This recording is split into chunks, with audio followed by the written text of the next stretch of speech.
If there was one thing that dominated Aussie news this year, it was a little thing called the Australian election. In fact, it was the longest election campaign in our history. We all suffered through 8 weeks of watching pollies kiss babies, wear high-vis stuff, eat rolls from the middle, and bust moves to Taylor Swift. When the big day finally came, Aussies flocked to the voting booths in their Sunday best and returned Malcolm Turnbull as PM. Just. The Liberals lost a number of seats, leading to a bunch of new and some familiar faces joining Parliament this year. Refugees were a big focus this year too, as our controversial overseas detention centres on Manus Island and Nauru appeared in the media again and again. I really wanted to be an educated person, so I always try my best to go to school.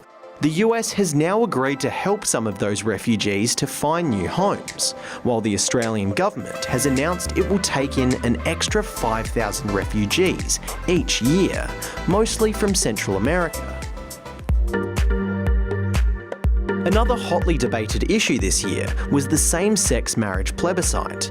The PM wanted to hold a big public vote on the topic, but some pollies thought it would divide Australia and cause debate that could be hurtful to some people, so it was voted down in Parliament. New South Wales's Greyhound racing ban suffered a similar fate too. It was announced after reports found many dogs weren't being treated well. But there was a big backlash, so it was scrapped. The state's other controversial animal law will be going ahead though. New South Wales started trialling shark nets this year after a number of attacks along the coast. In 2016, Australians remembered a really important date in our nation's history, the 50th anniversary of the Wave Hill Walk-Off. It was a strike by a group of Gurindji station workers, led by Vincent Lingiari. It sparked a national campaign and eventually helped bring about the Aboriginal Land Rights Act. Moving on to the weather, let's just say 2016 had some pretty extreme moments. Massive bushfires struck early in the year. Then later, South Australia was plunged into darkness when a massive storm knocked out the power. The lights went out and I just put all the candles and I was a bit scared. To the ocean, things weren't looking much better. Researchers revealed that coral bleaching on the Great Barrier Reef in 2016 is the worst it's been in recorded history.